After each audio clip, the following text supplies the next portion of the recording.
Welcome, everybody, to the BD Productions featuring Casey. We are here tonight on a wonderful Wednesday evening to bring everyone in Sim World a graded draft podcast.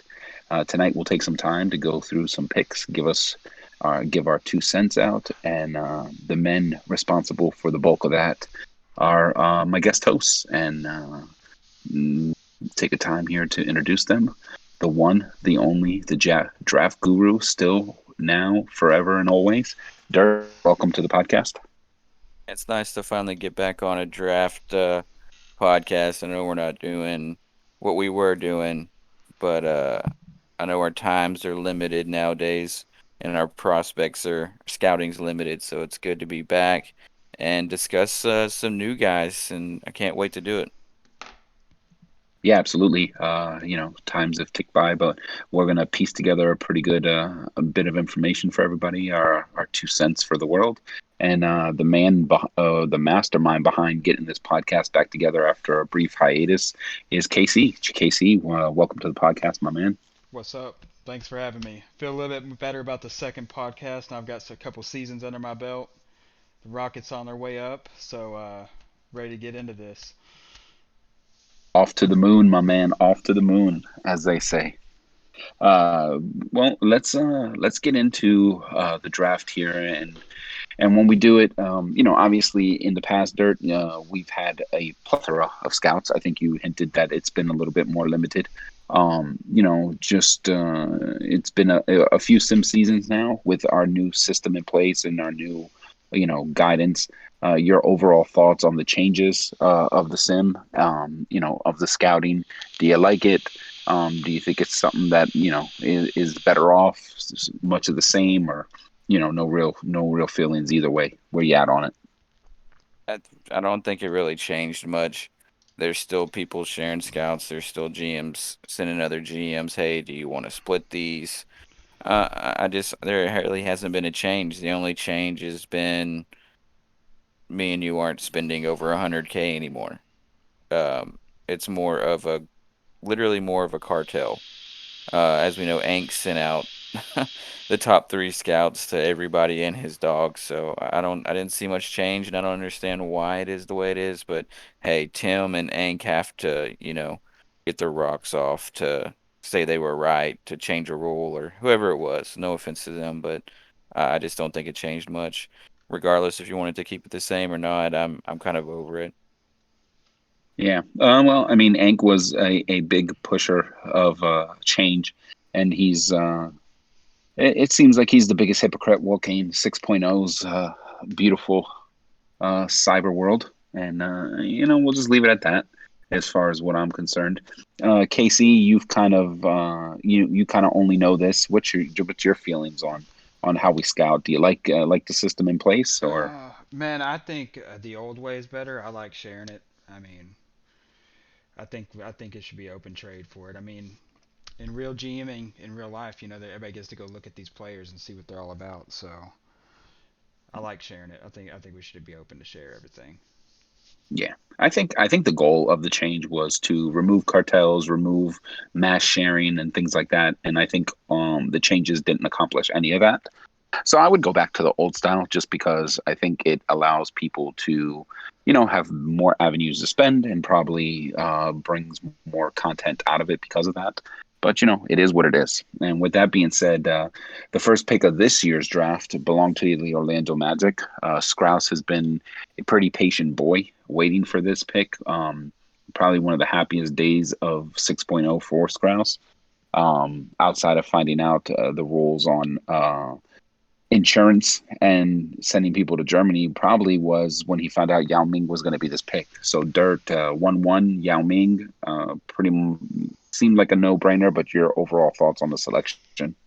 Yeah, I've seen probably about 10, 11 of the top 13 scouts, and Yao's the one I haven't seen. Obviously, Strauss is the one to hold prospects close to the chest, which is understandable if you've got 1.1.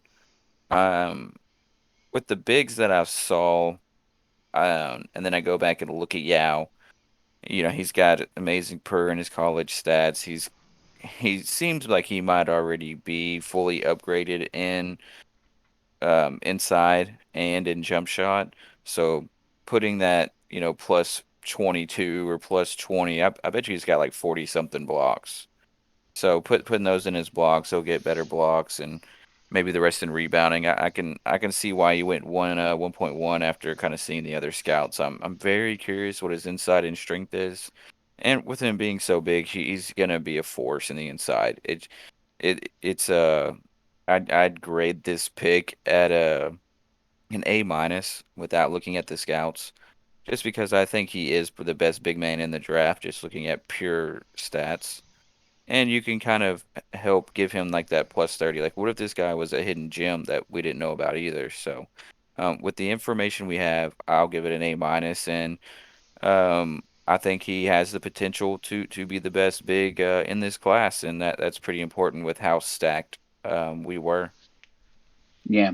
I mean, I'll get Casey's thoughts here in just a quick second, but was there at 1-1, was there really anyone else in consideration of, you said you saw a few scouts. I mean, you didn't see Yao's, but just based off of what you saw, was there anyone else that you thought could be the 1-1, or was this kind of a no-brainer? Yeah, after seeing the other scouts, I think you've got to pick your poison. Um, it's kind of like that Beasley draft with like Kevin Love was up there, D Rose was up there, and like Beasley was up. It's like K Love, Beasley, D Rose. Like they were three different prospects, and each one kind of had their own little issue.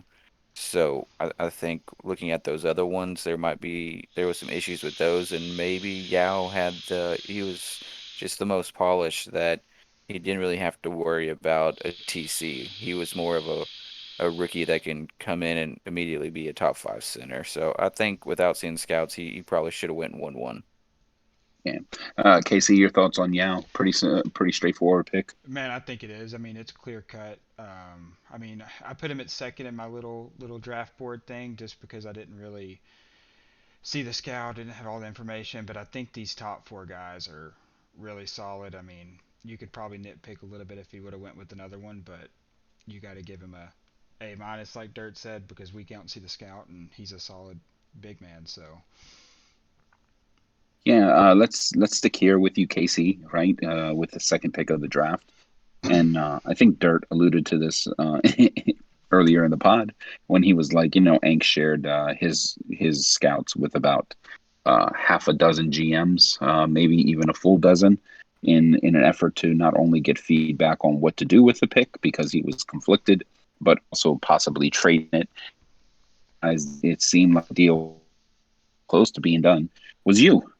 So before you grade the Karan Butler selection, maybe you want to dive in a little bit on the wheelings and dealings of the pick, and then go ahead and talk about Karan. so yeah, Ank was in shout. He was talking about potentially moving out of this pick. So I shot him a message and I asked him if he was trying to move out of the draft or if he was trying to move down. And so we kind of got talks back and forth on what I would give to move up to two. And so I made an offer. He made a rebuttal, and I asked him. I said, "Hey, share the scouts and let me decide." And so that's how I got the scouts. And at that point, that's where things get real interesting. Soup hopped in a Discord call, Dirt, and you, and Dirt got to testing these three guys, and for about a better part of 2 hours probably. And so at that point, I made my decision. I was going to give him a 1-4 and a 1-9 to move up to 1.2, in which I thought he was going to take. I had a good feeling he was going to take it. It seemed like he wanted it, and then he decided to make the pick. So um, overall, it was it was real interesting that night because I asked your guys' opinions. Banks, you said you would have went with Amari, I believe. Uh, Soup said Boozer, and Dirt said Quran. So, three GMs, three answers. Thanks for nothing. um, but so I, at that pick, man, if I was there, I was conflicted. If he would have taken it, I was going to decide between Boozer and Butler. At this point, I don't know what I would have done. I would have had to think on it for a while. But with Ming, I'll give him an A, solid A on that pick because like I said, with these next two guys, this 3-4, 2-3-4. I don't really think you could have went wrong at any spot with who got taken where. Yeah, absolutely. Dirt. Obviously, when we were in that conversation, you went Butler. I went Amari. Soup went Boozer. What attracted you to Butler? It was just plain and simple that he's a per 36 double double small forward, and just small forwards are just tough to find unless you're at the top of a draft. So it was just more of need than it was BPA. Yeah, I got a message from Ank, and he was like, "Hey, I'll share all my scouts with you if you share me Dale Ellis." And I thought that was kind of odd. And I said, "Well, why Dale Ellis?" And he was like, "Well, people keep saying that Karan looks like Ellis 2.0." And I said, "Wow." I said, "Well, I mean, I'm interested to see what this build looks like." So I shot him off. I shot him back, Dale Ellis, and he gave me his scouts just to kind of get feedback off of me and compare and contrast. Karan's a good prospect. I don't think he's quite Dale Ellis.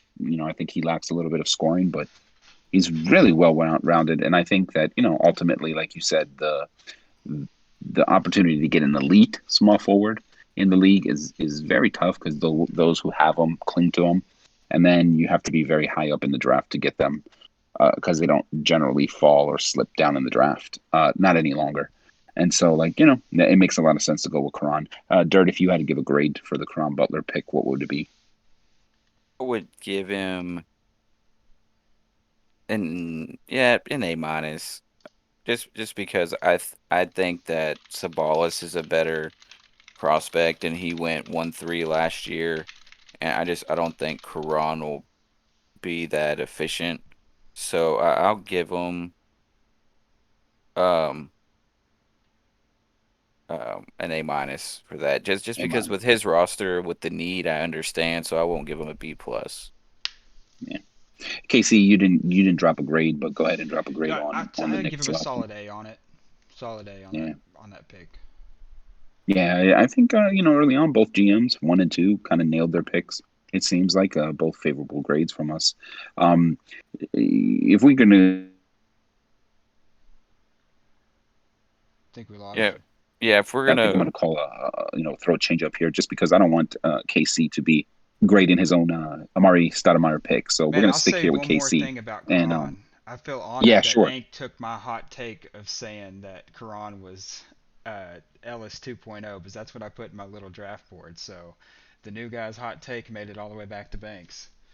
Hey, my man, like that shit was buzzing around the league. I got it from multiple people. I saw it in Shout. I said, "Holy shit, we got a superstar on our hands here." And so when he made that offer, I was like, "I just got to see it because like if this is really the narrative right now, I want to see his build. I don't want that to go to waste. But not to say that he's a bad player whatsoever or a bad prospect. It just he just like I said lacks a little bit of the scoring to match what Dale Ellis was. Dale Ellis was special, man.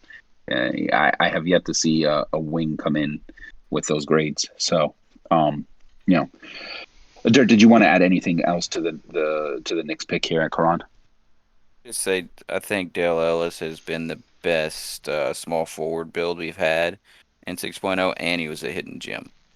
So Yeah, I don't see another Dell Ellis moving forward until we get to like the elite LeBron, like big name small forwards.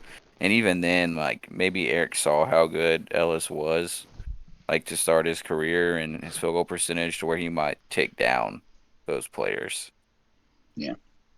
Yeah, I would say that I'm in agreement with you. I don't think you're going to see that matching build or a better build until you get like you're talking about just the absolute top tier, right? Because that's kind of what Ellis signifies. So yeah, like a LeBron type. MJ would be a shooting guard. I don't think he will come in as a small forwards, but it'll be interesting with all the caps in place where MJ rolls out. But anyways, let's move to 1-3, and that was the Los Angeles Lakers, a pick they got from Odin and the Charlotte Bobcats. That was an original pick there. They traveled all the way to LA. They selected Carlos Boozer. This was kind of a favorite of Soup out of the three. I think he was the safest pick, was Soup said. Like he didn't have obvious warts. He was just kind of the one that nobody was kind of picking apart. Uh, KC, your thoughts on Carlos Boozer and a grade for PD? Man, I really love this pick. I loved Boozer. Um, if Boozer would have been there at 1.4, I would have undoubtedly taken Boozer. I think I mean, his inside is great. His jump shot's pretty good. I mean, the guy's just he's ready to ball right out of the draft. So, I mean, I'll even go as far to give him an A minus two, just because I really like this pick a lot. So, and with Pete, he has a bunch of picks coming up, and with Boozer there, he's gonna have a couple years in. By that time, I think it's good. It's a good stepping stone to building his roster back up. Yeah. I'm just curious if Sim Boozer comes with the fake painted on the hair, like real life Boozer or not. Dirt, your thoughts on the Carlos Boozer selection and, a grade you would give Pete at 1-3. Yeah, I give him an A minus. I know I'm kind of comping these players. That's maybe my thing. Comping. Karan is like a mini Sabalas possibly or something. And I just think this is Cheeseburger Eddie reincarnated with some better rebounding. He has the potential to max out strength and inside, and have solid rebounding. I think he's gonna be like really like a 30 plus minute guy that can really get those other guys in foul trouble. I think he's primed, and you don't have to worry about a TC, and he's got good potential to where he can even improve as well. So like it's a solid pick. I know sorry about that. I know Casey was really looking at Boozer, just because he's a surefire thing, and there are those type of players in these drafts, but he was just so good at the inside scoring that you could pick your poison on what you wanted to build him. Like he was so high that you could put literally like 25 into, if you want him to be a better rebounder, you could be a better rebounder. If you want him to, be stronger, you can make him stronger. There's just you could build him out the way you wanted, and that's what you want when you see a prospect like Boozer. So I definitely like the A minus KC gave him.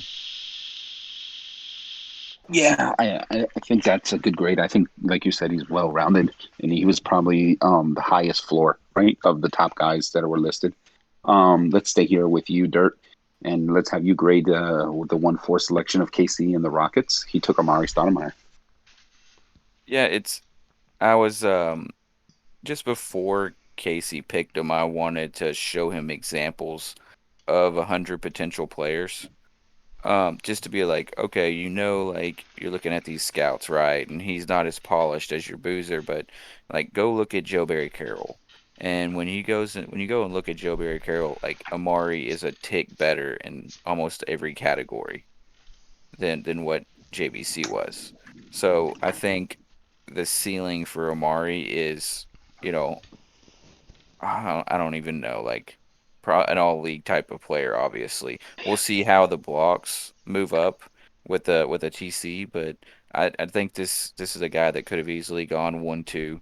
He falls to 1-4, and that's why I was a bit surprised that the Lakers didn't take him, because I felt like Boozer is perfect for the Rockets, who are kind of moving, into this position to make the playoffs and make a run to where the Lakers have a couple more years. So regardless of who he picked, I really like it. I think you couldn't have gone wrong with any of these three. I give him an A minus, and it's just, if the TC being a 19-year-old with 100 pot, like he could have two TCs of 100 potential possibly, and that is, it's kind of risky, but it's also like a huge reward if this thing works out. Absolutely. I was super high on Stoudemire, like you said, just kind of looking at a scout and then comparing it to like the Joe Barry Carroll and some of the other 100 pot guys. I would say like the success rate for these 100 pot, big men that are teenagers have been pretty high so far in 6.0. Like I know you said it was risky, but like you had Andre Blanche, Andrew Bynum, JBC. So like they do take a little bit longer to develop. So but they seem to develop, which is a a encouraging sign. So I thought this was, a hell of a value at 1-4. I do think you make an excellent point when you say like Pete had. I think it fits better for what Pete is doing at his stage of build. But he went with the safer pick, so you can't really blame him on that. Your mindset, Casey, as these picks came off the board, and then Stoudemire sitting there at 1-4 for you. Man, I wasn't mad at it. Ideally, if I would have moved to 1-2, I said earlier I would have had to think on it, but I probably would have taken Karan also. And then at 6, I would have hoped for Scola, which I did still take at 6. I wasn't mad that Amari fell. At this point, at 1-4, I was hoping for Boozer, because like you guys have been talking about, he's more ready. But I'm not mad at Amari after watching him get tested. In the test that got ran in front of me, he did really well in just about every single one of them. So, I mean, I think he's going to have a really nice spot on my roster.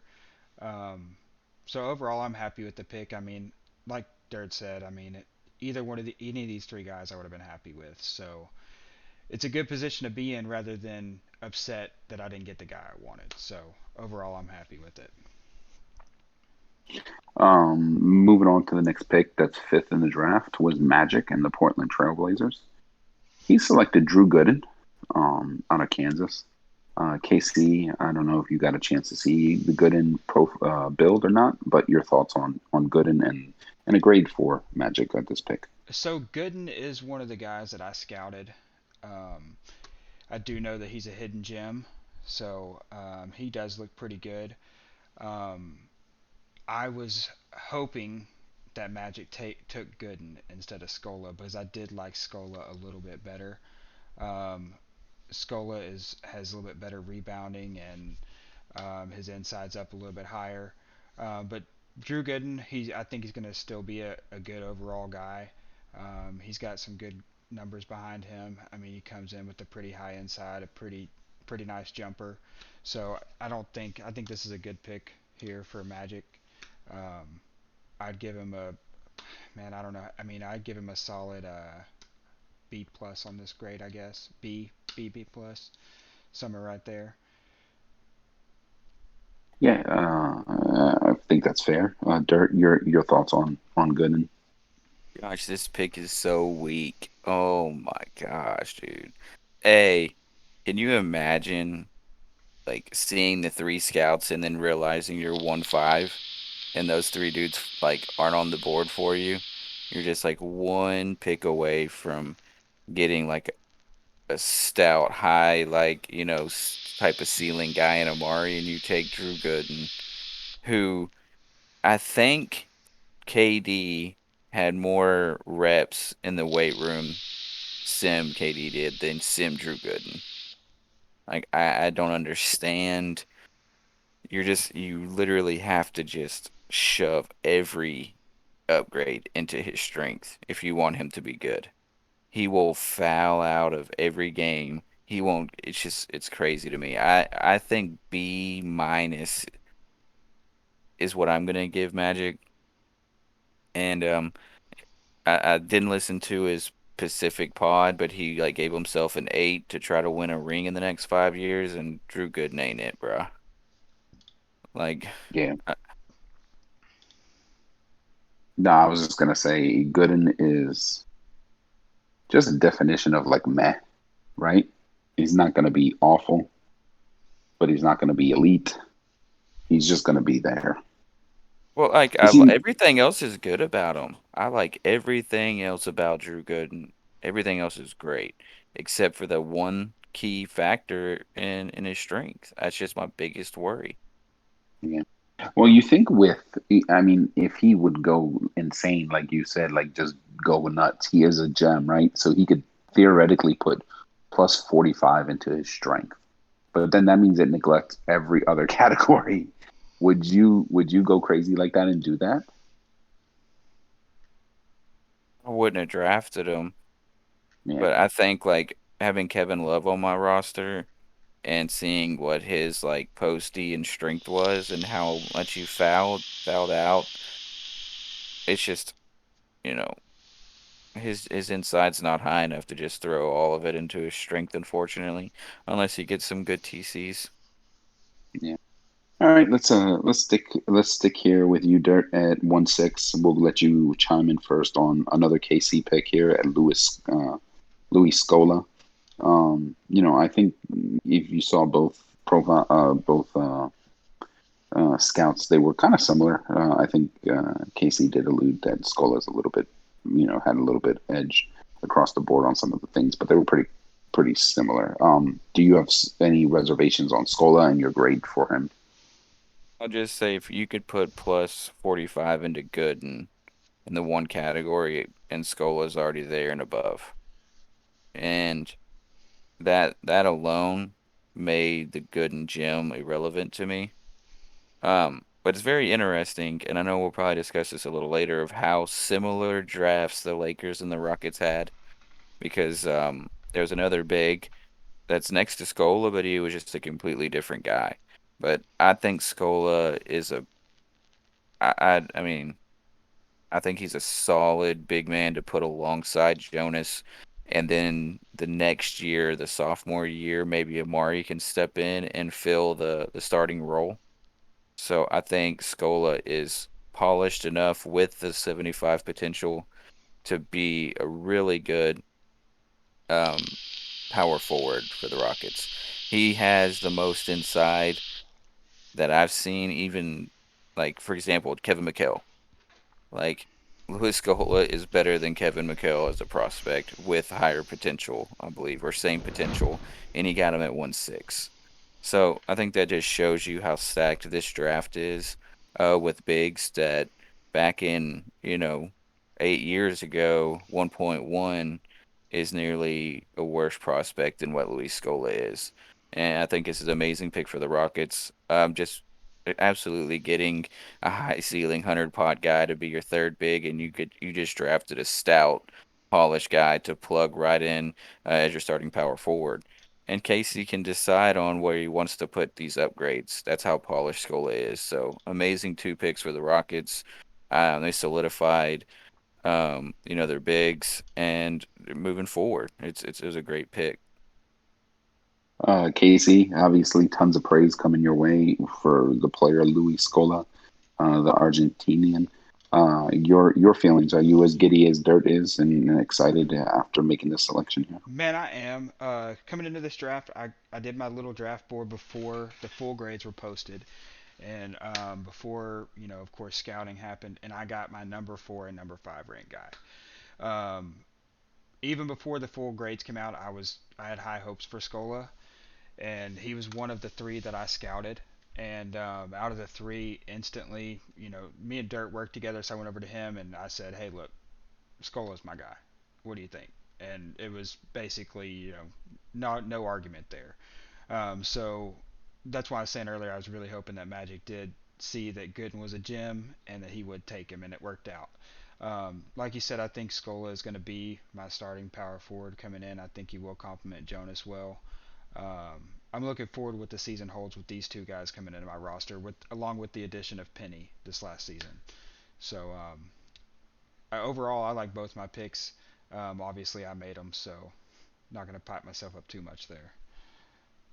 Second, before I you mean, move on, Banks, 1 second. yeah. All right, Casey, are you gonna tell the Sim League what you ask me if I what you should put into these scouts or whatever to try to trick Magic?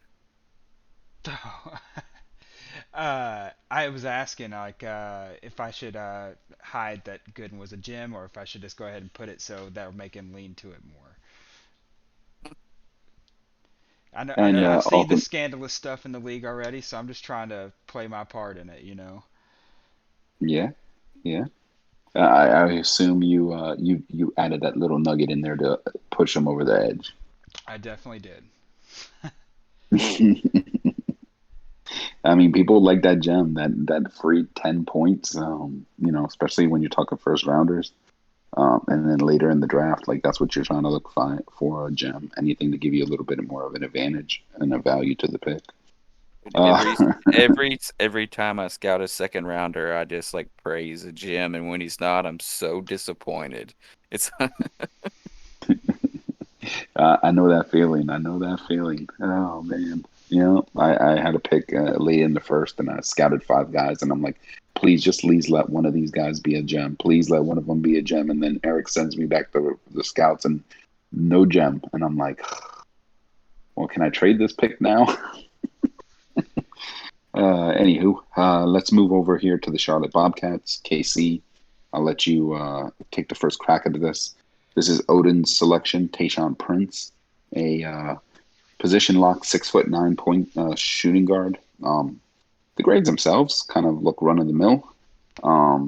His college stats kind of look run of the mill, but he went pretty early here. So, what do you think here, You know, Casey? I didn't see the scout on Tayshawn. Honestly, like you said, he's kind of run of the mill. With some of these other guys that are here, I'm not sure that I would have labeled him at BPA. Um, but I mean, the Bobcats, looking at their roster, I mean, they have a couple of pretty good bigs there already. So I mean, I guess this will be a decent pick for him there. Um, I still think he could have got somebody better at this spot than Tayshawn. So as far as grade wise, I mean, honestly, I'd give it a C plus because I think there's a couple guys that should have went before him. Dirt, I know you said you got your eyes on most of these early picks. Was Tayshaun one of them? Did you see a scout? Are we off here on just our general assessment based on stats and grades? What's your feeling? Believe he is plus 20 scoring grades. Actually, I think plus 35 scoring grades to Quran. These are some of the best starting small forwards grades I've seen in quite some time. It's more of like maybe Sabalas had a little bit better, but he can get Prince with 100 inside. But obviously, with a C plus inside and being able to get him to 100, what is he weak at? What all good scoring players are weak at? He's not strong. He might have minutes trouble. I hate that he is position locked, but I think it was worth a try. Unfortunately, like looking at his scout, I think I would have taken him here just to see if you could maybe make it work with. I don't know. It's Are we very looking like difficult. at a Kiki 2.0 here? No, Guy that's gonna be Kiki had 70 something strength. oh, so he's Like even worse off. Prince has like KD lower than KD type of strength.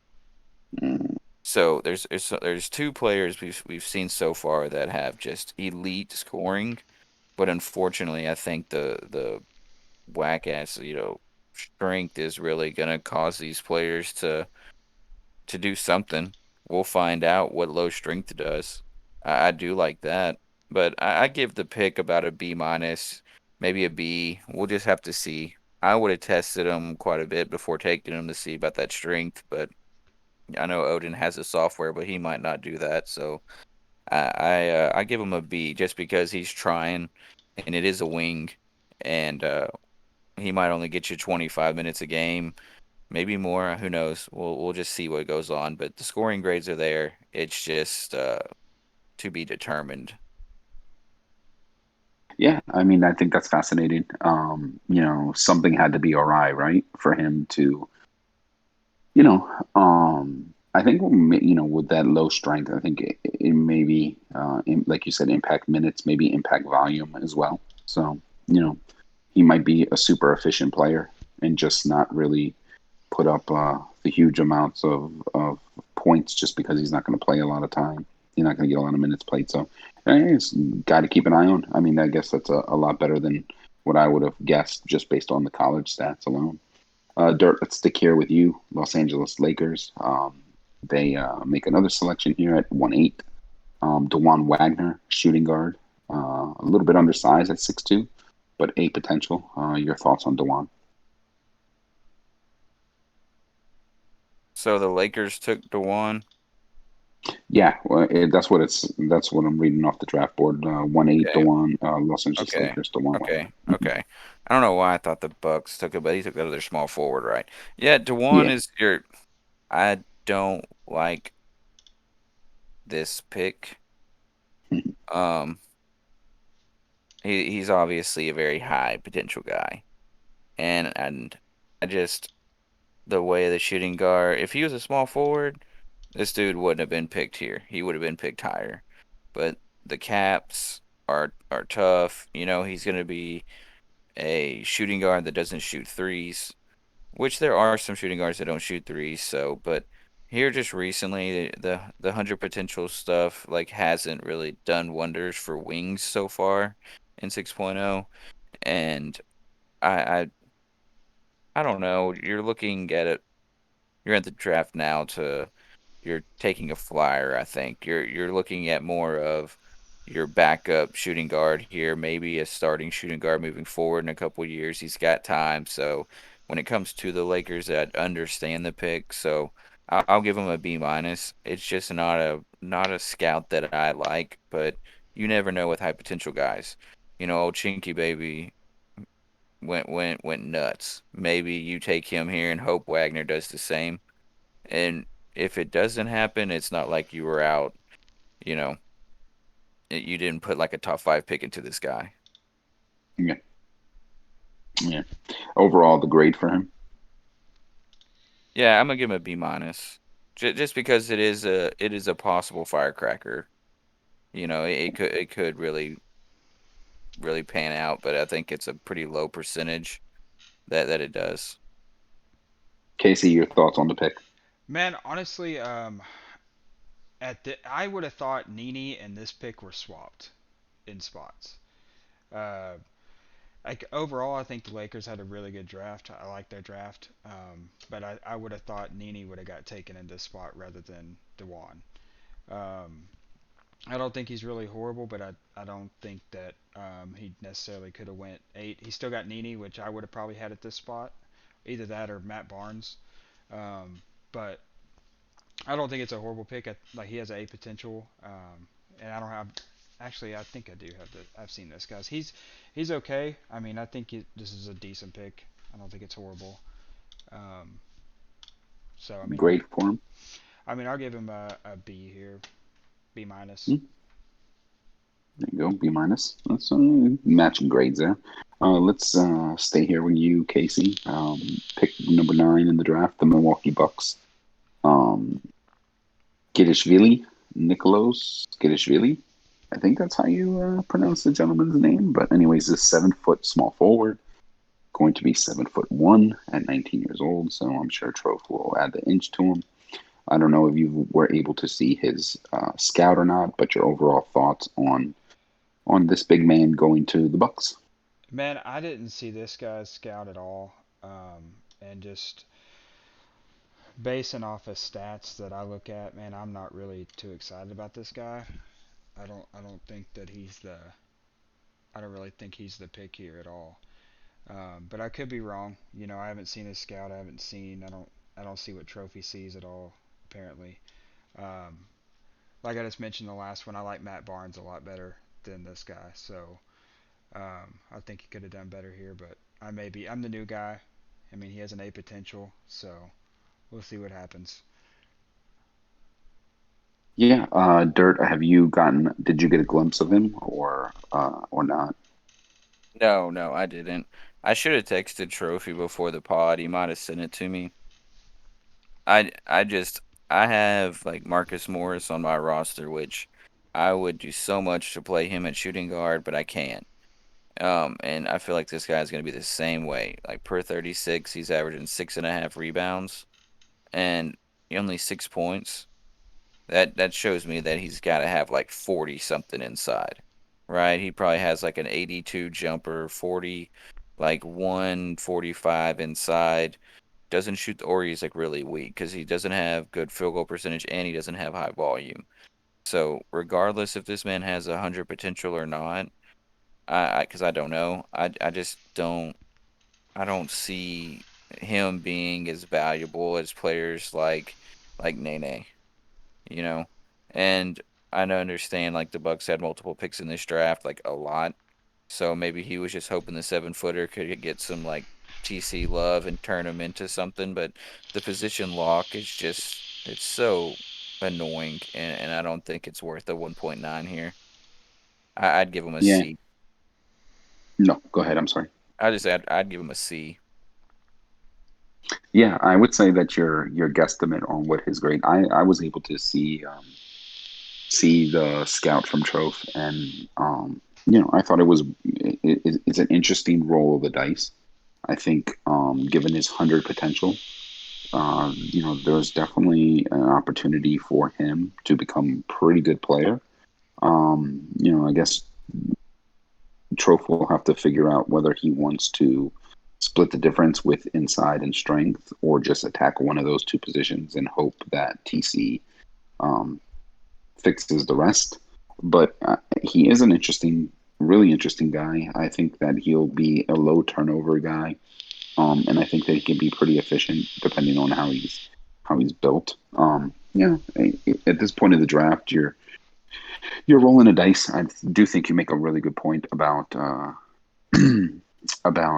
other players maybe having better elite traits and could be more valuable on a team that is looking to maybe compete now. So there might have been players better for that for win now.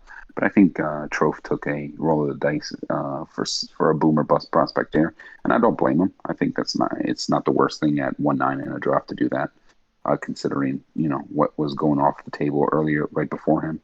And I don't think there was much coming after him that was just unbelievable. So I don't mind the pick.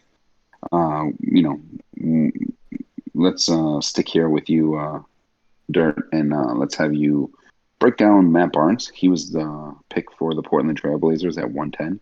I feel like we keep naming the same teams, right? There's a lot of teams that had multiple picks so far. Like Lakers, have three in the top 11. Portland, I think, has like what, four in the top 12. So like there's a lot of guys with multiple picks. Obviously, Houston had multiple picks. Um, you know, so I feel like we're reciting the same names here. But anyways, Portland Trailblazers, Magic, Matt Barnes, 6'7", small forward, so he's not position locked. He has some flexibility there. Your thoughts on Matt Barnes, Dirt? When I was just going through players, seeing who I would like to scout if I was in like a cartel, I wanted to scout Barnes, but I unfortunately didn't get to see his scout. Um, I I know he's got probably like the 75 potential. I'm real curious of what his inside is at this moment. Um, he did shoot 44%, which I think Perron shot 47. So I don't know, man. That's a tough. Maybe he's like in the 50s, like mid 50s, like a Drexler insides to start. And if he was a hidden gem, I just I don't know. It's hard for me to judge Barnes because I didn't get to see a scout. I think he has potential just because he is a B minus inside and for small forwards. I mean, he does not have a good jumper, so that might be another issue of why he fell so far. But it's just hard for me to determine. This is one of the picks that it was really hard for me to make a grade because I just don't have enough information. Has it been confirmed either through Magic or Druce or someone that's part of that little clique, whether Matt Barnes was a gem or not, or through other people scouting? I haven't seen anything about Barnes, nothing.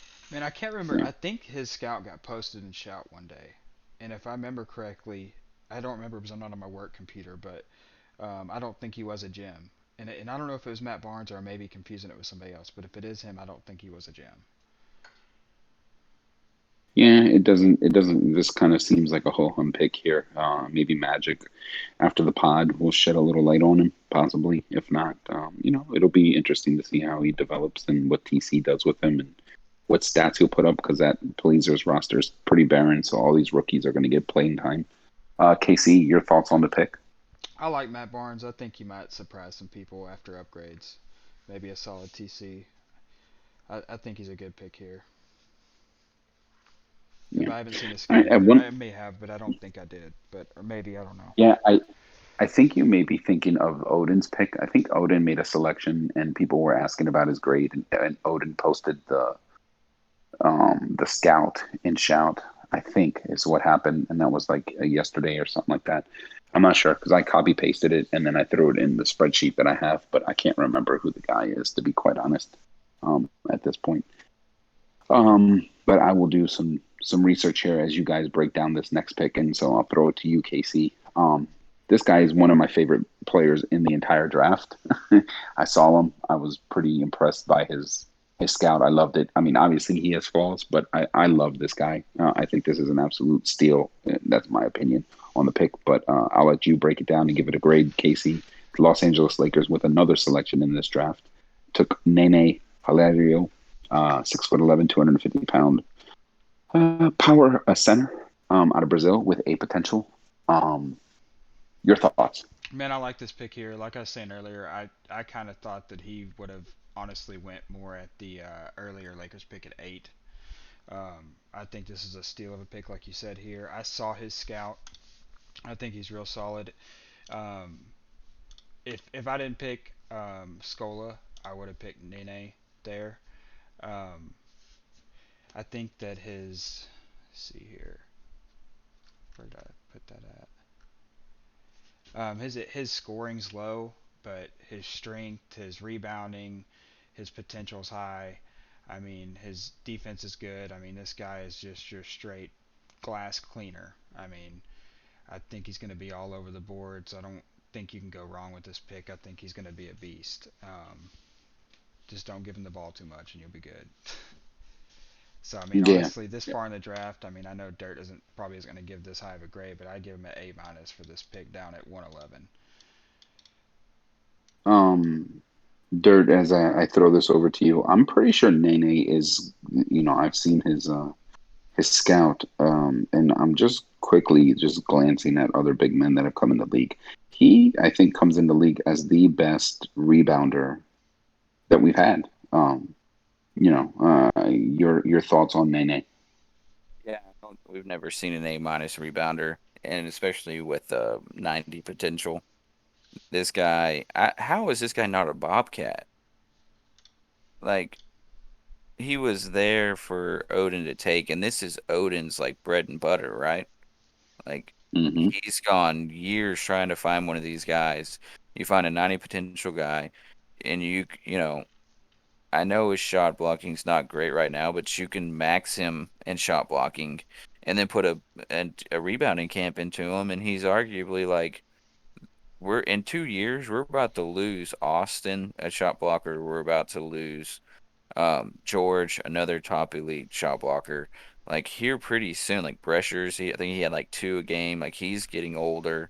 Like in a couple of years, Nene could be another, amazing big that kind of like a Bynum, like except for Bynum shoots a little bit more. Like 40 inside is what you want out of a player like this. And Casey might be a little wrong, but I love players like this. It's just Eric doesn't build many players like this, so it's hard to find them, and they're very expensive on the trade market. But I would prefer to have 2 Nenes on my team instead of, give me Kemp and 2 Nenes on my roster right now, and I'd be a happy man. So I think him falling this far was it's it's it's a pretty risky move, I guess, because he might only get you like 1.5 blocks. But man, if he has 2 good shot blocking TCs, he can maybe get you 2, kind of like Weber, and that would be perfect with Nene being able to get you top 5 in rebounds in the league.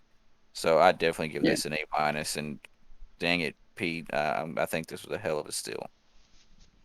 Yeah, I'm with you. Like I said, I absolutely love Nene. Absolutely just fantastic pick. I mean, he's the best rebounding prospect to come into the league.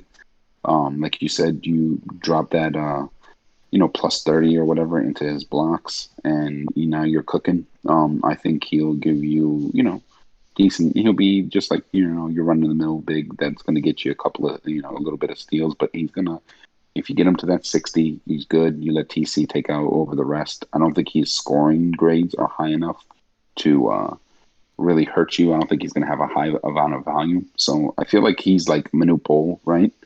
But just better. I don't know, like a Larry Smith Bowl type mixture. I'm not quite sure exactly how to frame him, but I absolutely love it. I think it's a steal of a pick, especially with some of the guys I've seen their profiles. Like I feel like Nene could have gone as high as five. Like I think once you get through like the Butlers, the Boozers, and the Stoudemires and Ming, right? At that point, then you're looking at a whole bunch of guys that have flaws, that are not necessarily like surefire are going to be great players. And at least with Nene, he's going to be elite rebounder and probably a very, very good defender. And that's extremely valuable. But with that said, we'll transition a little bit. Our love fest for Nene. We'll move on to the next pick again with the Portland Trailblazers. Again with another selection here, and this is Jay Williams, point guard out of Duke. A minus for his handles, so that's promising with the B minus outside. I don't know if Dirk, you were able to see a scout for Jay Williams or not, but your thoughts on the selection? Gosh, I got a scout, man. Like, what's there's no magic in Portland, that's for sure. Like, he should change his name to something else. This is another pick that I give him like a C. Jay Williams is gonna have to have a really really good TC. He's like Derrick Rose without Derrick Rose's inside scoring. Uh, he's so bad offensively. His handles are just terrible. And I mean, you could put plus 30 into like one thing and he's still not going to be any good. Like you need to put like plus 75 in this guy for him to be a starting point guard. It's bad. It's a bad scout, unfortunately for Magic. I give him a C minus. Yeah, I feel unfortunately like I feel bad for Magic because like the draft just broke bad for him, right? Like you said, like look at the guys that go before him at 1-5. And then 1-5, he's like literally looking at Drew Gooden. I mean, I guess Scola would have been the better pick there. But I mean, he's looking at like Gooden, he's looking at Prince, he's looking at Wagner, like he's looking at a lot of guys that are like, ugh. Hey, this might have been, I don't know if I was Magic. I don't know if he looked into trading out of all these selections and kicking the ball down the court. But it might have been something, maybe packaging his 1-5 and 1-10 and trying to get up to a top three pick in another draft or something like that. It just didn't. This class looks like, it's solid but not spectacular. And I think he more than anybody was probably looking for a spectacular player. So I just think the draft, not that he made bad selections, but it just just feels like the draft broke left when he needed to go right. Casey, your thoughts just individually on Jay Williams? Man, I don't like this pick either. I mean, the man is averaging 3.9 turnovers per 36. Um, I think he leaves a lot to be desired, but maybe it'll turn out for him. Um, I mean, this is a C minus pick in my book. I don't think it's the right one here. Yeah, I feel like I'm a little like I guess maybe I'll voice a little bit of negativity to the profile. Like Jay Williams was a heavily hyped point guard coming out of Duke. I mean, people really thought he was going to be special in the league, and then the motorcycle accident absolutely derailed his career and ended it. But he had a good rookie year, a promising rookie year. He had a tons of potential. Like I just feel like I don't know, like his profile, his scout looks like somebody you could have drafted at like 127 or even in the second round and just gone from there. Like Steve Henson. I drafted Steve Henson, and Henson looks like a much better point guard prospect than Jay Williams. So like, That's and I think I got Henson in the second round last year. So go ahead. What were you saying? No, I guess that's always been an issue. I know some people have expressed frustrations with like most second round shooting guards are better than profile shooting guards, and you could even argue that lot of non-profile point guards are better than profile point guards.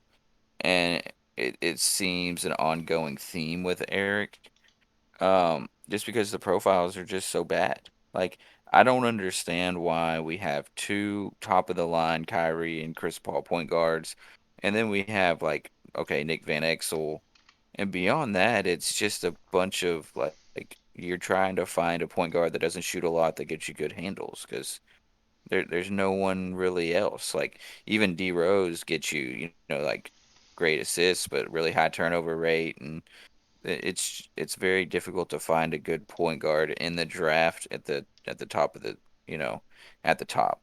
That like you got Van Exel, you got Penny, like I guess right below the Kyrie, and then what else really is there? Like I think the Yeah, fifth, sixth best point guard is someone I signed off a free agency and put plus 37 into him. yeah. No, I think there is something to be said about not enough separation of prospects. When he builds them, they're all within one or two. Like, I mean, even like the best guys in each class, like they're not like there's not a lot that's separating, some of these guys. So, like you said, like there's a top three point guard, and then there's like another dozen that are all pretty much the same exact guy. One may have plus 6 on his jump shot, while the other one might be plus 4 on his inside, but they're essentially the exact same player build, and so it affects, I think, because the cap's in place with shooting guards and point guards. um you don't get the separation that you kind of get with like some of the wings. But I mean, I think it's all prospects too, right? Because like look at the playoffs, and we're like, oh, it's I've said in the past, oh, it's RNG, but like there's not a lot separating the good teams, right? Most of these players are really similar to each other. There's only like maybe a +8 or a +6 that are really separating the difference between these elite players. So like even the elite guys are really built similar. Like there's not a lot of guys that are being built like Amari that you need to wait 4 years, or like JBC. There's just a handful of those guys. So most of the guys that are coming in are kind of just already finished products, and they're basically almost carbon copies of the guys that came before them. They may be a smidge higher or a smidge lower, but there's not a lot. There's not a big separation. So I think that's why you see so many. Like I think you see like the Suns can win a title, or Atlanta can win a title without Gates, or like last the Amigos won a title without Irvin Johnson. Like there's just, if you build a deep enough team, if you lose a guy that you think is a superstar, it's not really that much of a drop off to his backup. And so Yeah, I think that's. Go yeah. ahead. I know we're kind of talking. I was gonna literally say the same thing. When is there a point in time when like the interest is just falling off because all these prospects are pretty much the same? Um, like it's just like this year, like the only thing that's changed from this year to last year is why is he giving out 100 potentials in this draft when there's been drafts with no 100 potentials, there's been some with just one. Like what is so magnificent about this draft that he throws like 6 100 potential guys? But then last season, I have the top prospect at 1-4 with like 52 potential. Like I don't Yeah. understand what's going through his mind of make why can't you just make, if you're gonna do carbon copies on everything, make my guy a 60 potential guy. Like what, like we're all just doing, it's the same meta, like the same build every year, the same thing. Like why can't we go back to 2.0 style and allow the software to mix and match this stuff up instead of just being able to do plus 30 into inside and plus 30 into three pointers now. Like it's such a repetitive like chain of events of prospects being built the same ways, and you were right and hit the nail on the head when it comes to playoffs. Like me and Champ have almost identical teams. Of course I threw up like 155 and he beat me by 2. I had a 145, he beat me by 2. Like there we're so identical because all these players are cut from the same cloth. hmm Yeah, there's not a lot separating any of the players. Like, like we sit here, and I think like something that you mentioned early on, like you love to comp players, right? And we're always comping players, and the way we comp players is, we're looking at their scouts, and I don't know. I think us, we've gathered a lot of scouts, right? So we were probably close to maybe 200 scouts at this point, and there's just a whole not a lot separating any of these guys. Like there is just not any, like it's just all you know it's just all clustered together. So like that's why, like I think at one point now, there are some upsets that you're like, what the fuck, that doesn't make any kind of sense, right? But I think for the most part, like like the Amigos making their run, or even like JHB making his run, and they're missing their best players for both of those runs and still winning a title. I think it's just if you build enough depth and it's good depth and you draft really well, and which we were seeing at least early on, guys were able to do that without missing much. Yeah, you can just win a title even with losing a bad guy. So, anyways, we went on a kind of a side tangent there. I know that I was just saying about Jay Williams not being built enough, but I don't know, Dirt, if you want to touch on Jay Williams a little bit. I think I let Casey go first. So if you want to talk a little bit about Jay.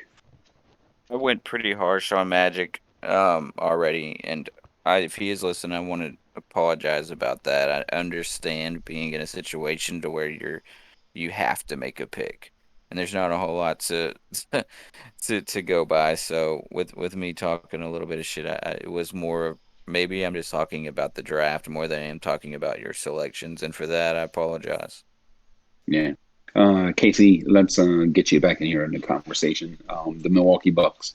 I think this will be our last pick that we finish up, and then we'll kind of just give a brief recap of what we're looking at moving forward. But anyways, the Bucks at 13, they selected Mike Dunleavy, another Duke Blue Devil, um, small forward who's going to be position locked at 6'9". Your thoughts on Dunleavy's selection? Man, I like this pick here. I saw his scout, and I drafted Clee Anthony early last year, and I think he's going to be a real similar player to Clee Anthony. Comparing this guys, there's give and takes in a few things. I mean, he definitely has a higher potential than Clee Anthony, but a lot of their other stats are pretty close. And I think even after being upgraded, he might even be, he's probably going to be better than Clee Anthony. And Clee Anthony's been a pretty decent, I mean, he'd be a good backup small forward for my roster if I can get a good one in there. So I'm interested to see how this guy turns out after being upgraded. After a good TC, I like this pick for trophy. Is he? You said you saw his scout. Is he a small forward that's maybe built for an outside offense? I feel like most small forwards are built for inside offenses, and most shooting guards are built for outside offenses. I, But just with his build, I know Troth and Shout kind of made the comment like Dunleavy doesn't fit like an inside offensive team. He's probably more suited for an outside offense team. I mean, I think it could go either way. It's pretty cutting in and out. I mean, either way. I mean, it's his scoring isn't like real crazy, like off the rails right there from the beginning without being upgraded. But I think he could be decent for either one. I don't think he's going to be a superstar on either kind of roster by no means, but I think he's a good backup guy there for your roster. A Michael Korn type, maybe. Yeah, Just solid six man off the bench. yeah, definitely. Yeah, yeah. Dirt, I don't know if you saw Dunleavy too, but your thoughts on Dunleavy to trophy at 113? Yeah, I've got Dunleavy. Uh, I think you could build him as a shooting guard playing at a small forward. He's more like the Gallinari type of build with Mm-hmm. a little bit more inside probably.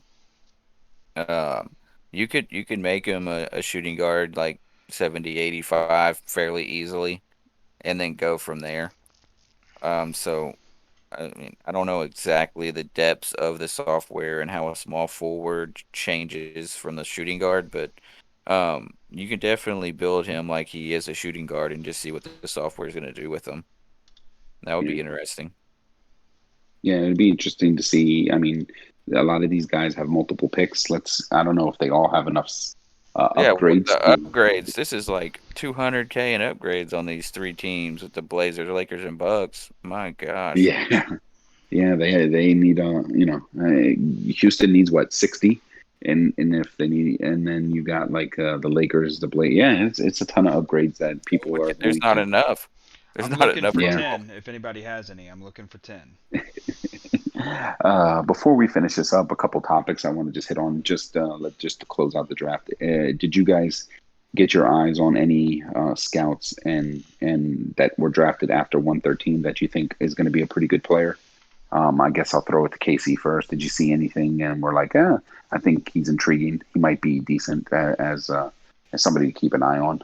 Man, past this point, I don't think I really saw anybody, and I was kind of out of it anyway, so I stopped paying as much attention to it, and I wasn't in shout as much. So I don't really have anything to add as far as scouts, but looking down, I'd be interested to see what Grizzards scout looked like. But other than that, I don't really have too much to add on it. Yeah. How about you, Dirk? Did you check out? I know you did a little bit of scouting for a pick leader in the draft, and people still, as you said, are friendly with the scouts and sharing them. Did you see anybody that you were like, he'll be intriguing or interesting down the road? Scouted two small forwards at 129, and I got so mad I just forfeited it. I was like, this is the trashiest like scouts I've ever seen in my life. Like they're bad. The one guy I think would have been a really good second rounder, and I was hoping he would fall to me at 214 was Kristic. Like what Kristich, the old Nets player.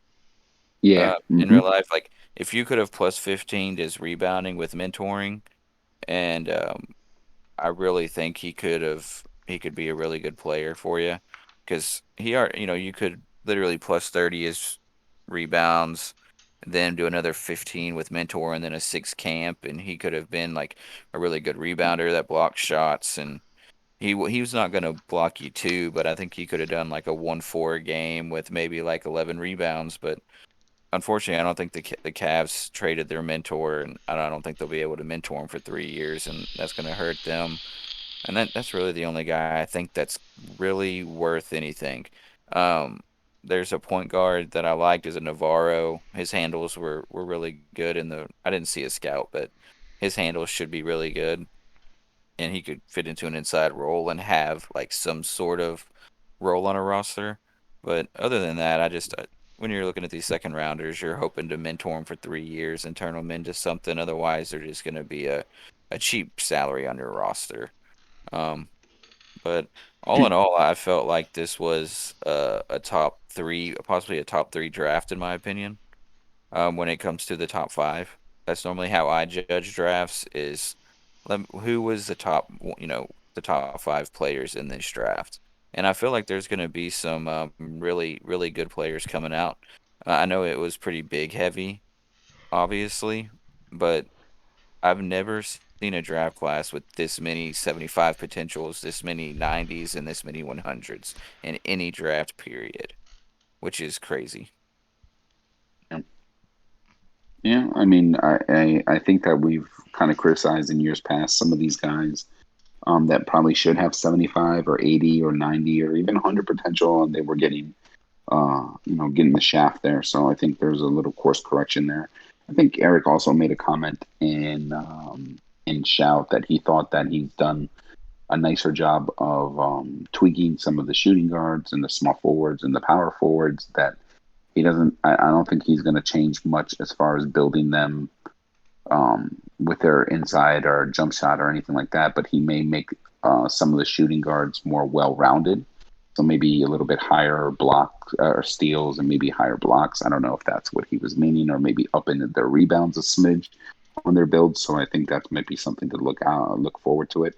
I don't know if Kendall Gill was like kind of one of his early test samples on it, because Kendall came out and he definitely had all the intangibles outside of the scoring stuff, that were beefed up. So it'll be interesting seeing next year's class, how some of these shooting guards look like, and moving forward. Overall, I do think that if you had a top five pick, like you said, you're probably pretty happy overall.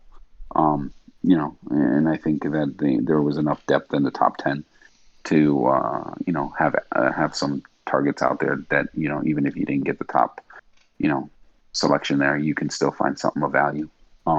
Casey, your overall thoughts on your draft before we close this out? I'm real happy with how my draft turned out. It could have went 5 different ways, but any of those ways I would have been pretty happy with it, and I'm happy with the combo I got in my 2 picks. So interested to see what's going to Are, happen after TC and upgrades. yeah, are you in the trade market right now looking for a veteran to pair up with all these rookies, or are you kind of just Yeah, laying man. low and just letting these young guys brew? No, I'm looking for a solid small forward. Yeah, yeah, I hear you. I think there's a lot of my feeling is, and I'll get your thoughts on it, Dirt. I have like my feeling is there's a lot of these guys, and I think BK was the first one to kind of unload here. But like the BKs, the Hebes, me, that went all in and built good teams and kind of just clung on to the teams that have those guys that are coming to the end of the contracts, and maybe it's time to end their runs. And I think there might be a lot of movement here. I don't know if it'll be tomorrow or if it'll be after day one. But I have a feeling in my gut like we're going to see a lot of roster churning here in the next 24 to 48 hours. Do you feel the same way? Like, are you feeling the same vibes? Are you hearing the same type of chatter behind the scenes, or do you think it's kind of going to be it's not going to pan out? I think that the GMs that are trying to sell are very picky, and prices have been low for a couple of years now, to where people don't want to give up that much anymore. They're holding on to their assets, and they're not near as free of selling off that top five pick or selling that 1.1. There's a lot of assets that are being hoarded, right now. So I think that there are GMs out there that want to move their players, but are they willing to take a smidge lower than market value to get them off their hands? Or are they going to just continue to fight the good fight and try to win a title with their vets? So I think it could go either way. Yeah, yeah. I think I was in shout earlier, and I have a couple of deals. They're not blow me away deals where I would be very comfortable with saying, okay, that was the end of this 10-year window. But they're not bad. And so it's like now it's about convincing myself to just let go. And it's so fucking weird, right? Because we're talking about just fake players, but you get attached to them. You built them, you drafted them, you had success with them. So either way, yeah, I think tomorrow there'll be some action one way or the other. I think people are going to have to take a shit or get off the pot. So we'll find out what tomorrow. If the landscape is vastly different, or if it's more of the same and kind of roster locked. I feel like a lot of this rosters are locked up. Like you said, I think some of the guys that have picks now aren't really necessarily looking to add veteran talent. They're just okay because they know if they hang out and get their top three, top four, top five picks, like they're just going to be just as good as trading for some of these older veterans who are at the top of the level right now. So yeah, overall we'll see. Casey, you want to add anything to the end of this podcast before we sign off, man? Question Final for thoughts. Casey. I had a question for Casey while he ends it too. Let's hear Now it. that now that you've seen, like, you've traded off Sidney Green, you've traded off Blatch, and you've kind of got your team pretty rebuilt on your own, like you decided what you wanted to do with this Kings turned Rockets. And I was looking at the GMs of that roster, and I think you already have as many playoff appearances and wins as they did, and so I'm curious if you go back and look at, like, man, maybe I shouldn't have traded Sidney Green, maybe I shouldn't have traded Blatch. Like, what's been your experience with trading those old players, and how do you feel about your roster now? I mean, I feel pretty good about it so far, especially after a lot of those things come into fruition here in this draft. Um, Especially that 1.4 in this draft, I traded Odin for that pick that gave him Gary Payton. I was really happy about that move I made. And, and some of those moves also got me Penny, which I think he turned out to be really well so far. It was hard to see what he was going to be since he was getting ran at small forward and shooting guard a lot. But overall, on my squad, I liked what he's done so far. I like the direction I'm headed. There's some more things I want to do to this roster before before too long, but overall, I'm pretty happy with it. Do I think I'm ready to win a ring? No, but would I like to? Yeah, but I'm gonna see what else I could do. Overall, what's your enjoyment level of the league so far? Now that I'm getting to this point, I'm starting to enjoy it more and spend more time on it. My first couple seasons, it was kind of slow because I didn't have shit going for me.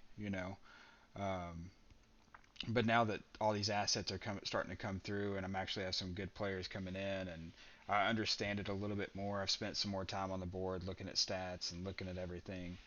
I'm starting to enjoy it more as the more time I spend on it. Dirk, did you have any other things that you wanted to throw Casey's way? No. That was it. I was just curious if he's looked at Blatch and been like, maybe I shouldn't have traded Blatch. Maybe but he's kind of like me, how like he turned Blatch's like 1.7 and blah blah blah into like Amari. So a very similar player but younger, that's cheaper, and it's kind of like how I traded Van Exel and Kevin Love for Beasley, but there was a lot of twists and turns to get to that point.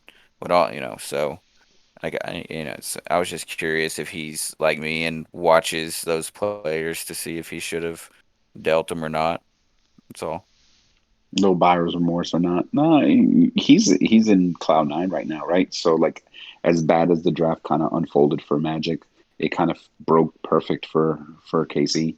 And so like, yeah, it's just the yin and the yang of the draft. So, Dern, I'll let you put some parting words in, and then I'll get mine in, and then we'll let Casey close us out and end the podcast here.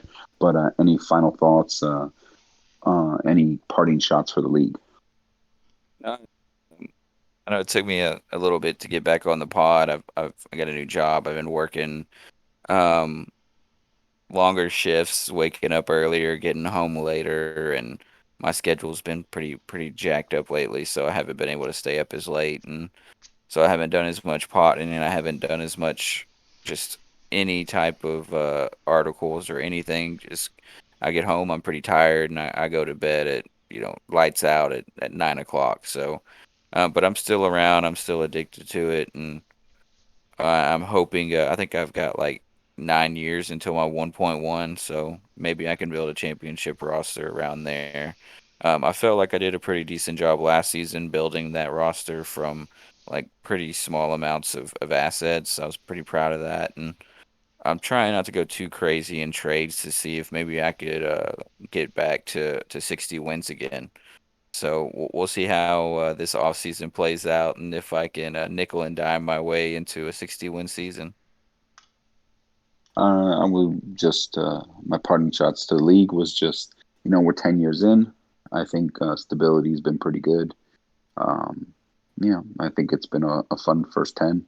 Hopefully we'll get a good solid next 10, and maybe we'll find someone to take over those CompU Mavs here, so we can go back to having a full league. So just ask your friends, recruit, get some people to we just need one. We need one kind soul that we can corrupt into SimWorld. But with that said, I'll pass it off to KC to close us out and end the podcast. Man, I'm glad I joined it, and everybody in the West better watch out because I'm coming to whoop everybody's ass within the next 4 years. So that's all I got to say. And I'm out, bitch.